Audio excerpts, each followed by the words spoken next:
How to use 12 volt 40 volt to 5 volt 1 ampere DC step down module. Connect the positive wire of the DC jack to the module voltage in terminal.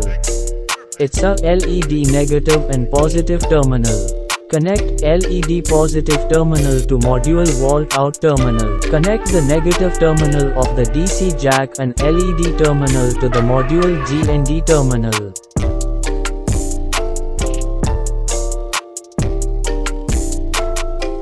Let's check our circuit by 12 volt and 2 ampere adapter.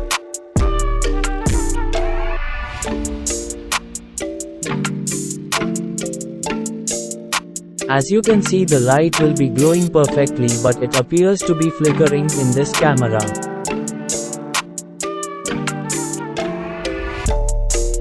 As you can see, output voltage showing 3.1 volt due to the load attached on the circuit.